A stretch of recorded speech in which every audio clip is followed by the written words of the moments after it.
नमस्कार दोस्तों, स्वागत है आपका इस वीडियो में जहां हम अपने इस वीडियो में मेंटेनेंस के बारे में डिस्कस कर रहे हैं। इससे पहले के वीडियो में हमने मेंटेनेंस के जनरल आउटलाइन को खींचा था और बताया था उसके बारे में एक जनरल कॉन्सेप्ट को। वीडियो का लिंक इस वीडियो के नीचे दिया गया है, आप वहां से उस वीडियो को देख सकते हैं। इस वीडियो में हम थोड़ा सा स्पेसिफिक होते हैं और जानते हैं हिंदू लॉ में मेंटेनेंस के प्रोविजंस के बारे में।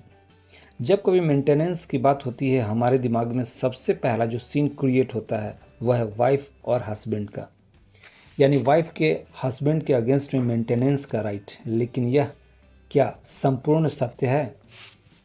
यदि नहीं तो क्या?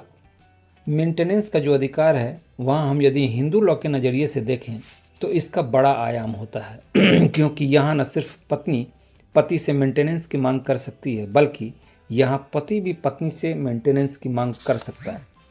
ये प्रोविज़न हिंदू लॉ में एक्सक्लूसिव है, मुस्लिम पर्सनल लॉ में इसका प्रोविज़न नहीं दिया गया।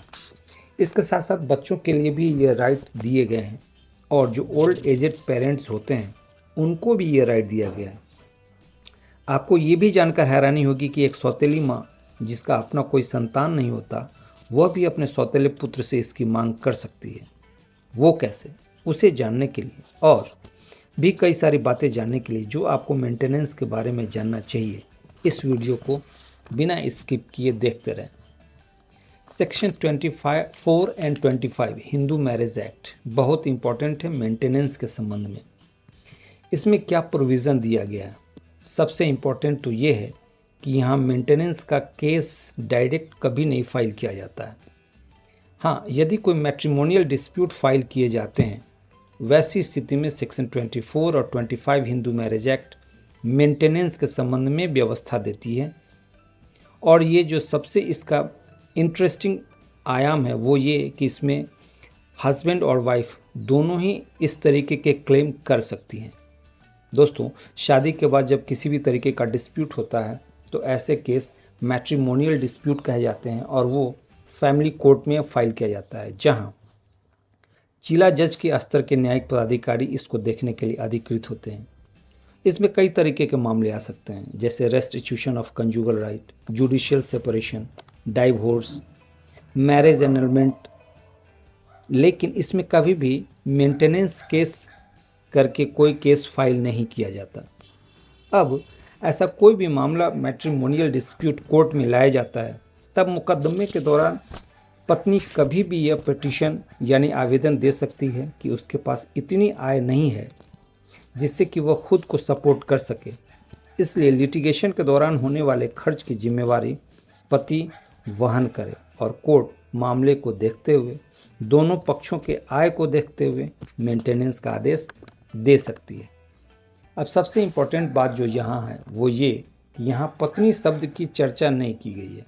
मतलब यह अधिकार पति पत्नी दोनों को ही मिला हुआ है, यानी पति भी अपने पत्नी से भरण पोषण की मांग कर सकता है यदि सोशली और इकोनॉमिकली पत्नी अपने पति से साउंड है।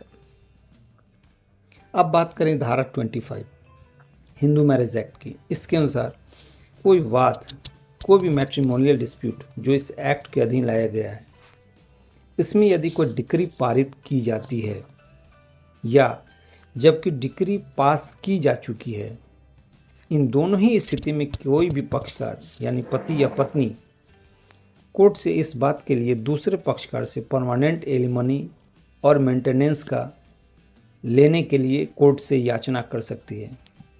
लेकिन ध्यान रहे कि यह मेंटेनेंस तभी तक दिया जाएगा जब तक कि वह व्यक्ति जिसके पक्ष में मेंटेनेंस दिया जाना है उसने दूसरी शादी न कर ली हो। यदि उसने शादी कर लिया हो तो उसे मेंटेनेंस की राशि नहीं मिलेगी। हिंदू लॉ में एक और प्रोविज़न हिंदू एडॉप्शन और मेंटेनेंस एक्ट के अधीन दिया गया है।